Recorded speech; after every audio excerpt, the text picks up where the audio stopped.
Hello and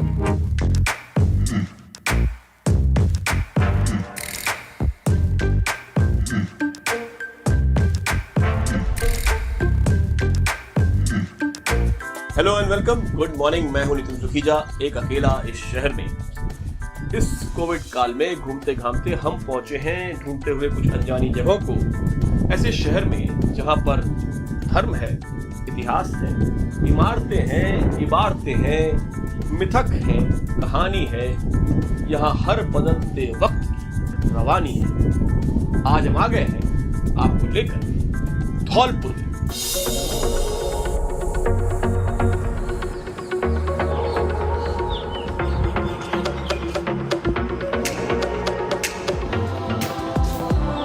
पूर्वी राजस्थान का एक छोटा सा शहर, एक जमाने में चंबल के किनारे बसा एक छोटा सा रजवाड़ा।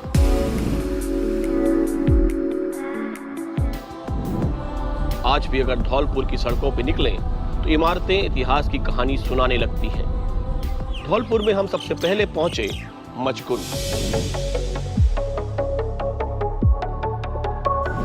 मचकुंड के सफर में आप मेरे संग चल रहे हैं। आप देखिए, ये पहले तो आप ये देखिए कि यहाँ पे वानर किस तरह घूमे हुए हैं। आप जरा वानरों से नमस्कार कर ले। अच्छा, आप बंदरों को देखने में मगन है। इधर सुनिए, आपको मैं मचकुंड महाराज की कहानी सुनाता हूँ। समझ रहे हैं आप? मतलब बारह तो हर जगह दिख जाते हैं, इस जगह के बारे में जान लीजिए जरा। मचकुंड महाराज भगवान श्री राम के पूर्वज थे। रघुवंश में इनसे कुछ 19 पीढ़ी पहले हुआ करते थे। तो देवताओं और असुरों में हुआ युद्ध। चलते चलते देखते रहिए, छतरियां हैं यहाँ पे बहुत सारी। लोगों ने समाधियां, लोगों के नाम पे छतरियां बनी हुई हैं काफी चारों तरफ।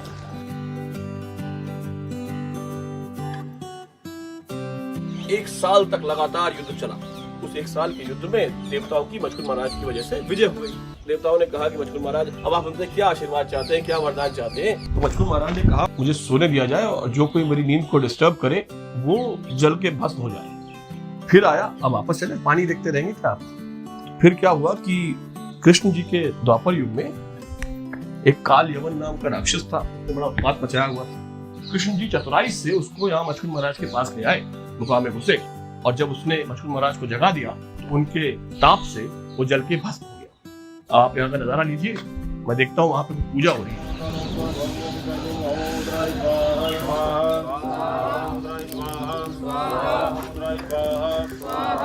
गजेंद्र तिवारी जी मेरे साथ हैं। गजेंद्र तिवारी जी, ये बताइए कि आपका परिवार यहाँ पे ये यज्ञ चल रहा है जो मुझे उसके लिए आया है, तो यहाँ पे क्यों आते हैं लोग बाहर से? ये हिंदू धर्म में एक आस्था का प्रतीक है। और यहाँ कोई मेला वेला भी लगता है? हाँ, मेला लगता है मुझको। सरकार ने भी मान्यता ही दे रखी है। हाँ, तो मास्क लगा के सब लोग आएंगे भीड़ भाड़ में, तभी फायदा होगा। मास्क ऊपर कर लेते हैं हम लोग, ठीक है। अच्छा, और क्या मान्यता है यहाँ की? लोग बाग मानते हैं कि यहाँ मचकुंड महाराज में नहाने से तो जो कान में से जो रिसाव आता है, जैसे सर बोलते हैं, वो भी खत्म हो जाती है। और जो शादी होने के बाद जो दूल्हे के कलंगी लग के आती है, वो उसका भी विसर्जन नहीं होती है। यहाँ से पास ही में है एक और जगह, गुरुद्वारा शेर शिकार साहिब। और जब आप वहाँ पहुँचते हैं तो आपको मिलते हैं संत बाबा ठाकर सिंह जी घोड़े वाले।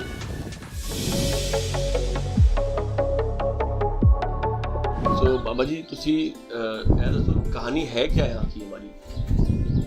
इस जगह 1612 4 मार्च को गुरु जी ने अपने पवित्र चरणों की शोध करनी होती है। ये गुरु हरगोविंद जी थे? गुरु हरगोविंद साहब। और यहाँ पे जब मचकुंड महाराज को काल यवन ने जगाया तो उनके कोप से, उनकी दृष्टि से वो भस्म होकर राख हो गया। वो जो काले यमन थी, उसकी आत्मा शेर के रूप में होगी। फिर कल युग में आकर के श्री गुरु हरगोविंद साहब महाराज जी और जहांगीर के साथ यहाँ आए और इस जगह पे आके उन्हें देखा।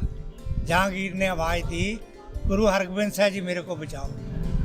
तो गुरु हरगोविंद साहब जी ढाल और तलवार लेके उनके बिल्कुल सेंटर में आके तलवार से ऐसे नीचे से, इतना टाइम नहीं था ऊपर तलवार जाए, नीचे से तलवार मार के शेर को मार दिया। शुक्रिया जी, बहुत बहुत। शिकार के दौरान गुरु की बहादुरी की कहानी सुनकर आइए चलते हैं तालाब शाही की तरफ। धौलपुर से करीब 35 किलोमीटर आगे यहाँ का नाता भी शिकार से ही है।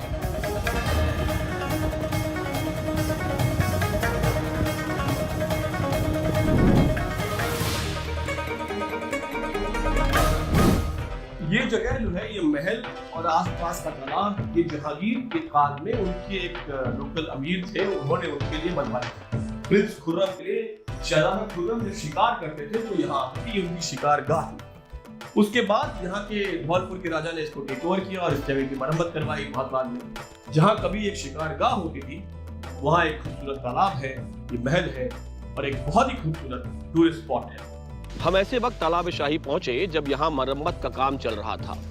उम्मीद है जल्द ही ये जगह फिर एक बार अपनी पुरानी रंगत में आ जाएगी। जहाँ तब सेना रुकती थी, वहाँ अब भी राजस्थान RAC के जवान रुकते हैं। आर्किटेक्चर में पवेलियंस का जोर दिखाई देता है। दरबार की तरफ से तालाब की तरफ जाती सीढ़ियों पर कुछ अलग ही इतिहास मिला हमें। फूल है गुलाब का, महक तो दिया है, कितना दूर मुझसे लेकिन दिल तो दिया है। इस महल की दीवारों पर ऐसी शायरी, ऐसी ग्राफिटी बहुत लगी हुई है। उम्मीद है रेस्टोरेशन के बाद फिर से इसको अपने पुराने दिन याद आ जाएंगे। तालाब में नहाते कूदते इन बच्चों ने बताया कि पास ही जंगल में एक किला भी है, तो हमने सोचा कि क्यों ना उसे भी देख लिया जाए। हमें क्या पता था, इस सफर में असली रोमांच तो अभी बाकी था।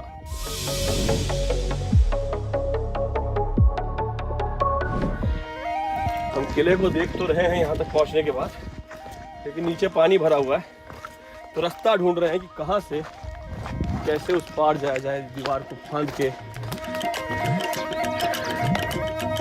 दीवार टूटी हुई है, इसका मतलब यहाँ से जाने का रास्ता पक्का है। चलिए चलिए, पहले आप चलिए। तो उधर ढूंढ रहे थे कहाँ से जाना है। हमने कहा पानी भरा है, हम उधर चले गए, हमने कहा उधर से रास्ता होगा। ठीक है जी, शुक्रिया।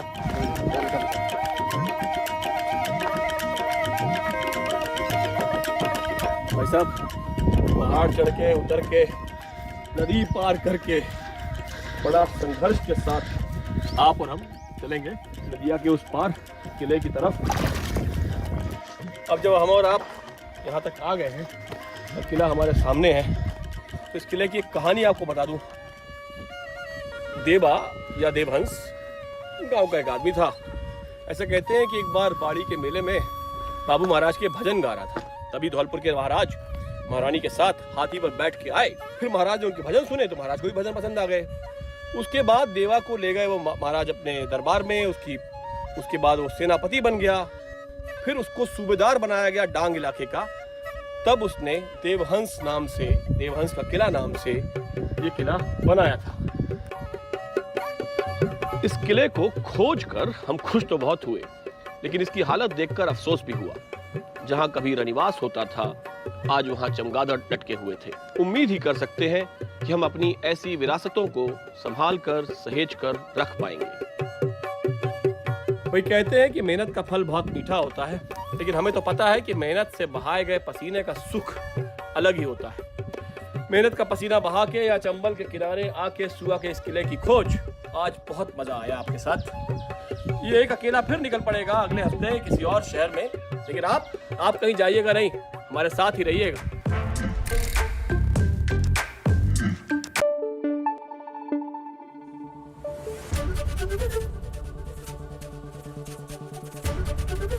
ABP न्यूज आपको रखे आगे।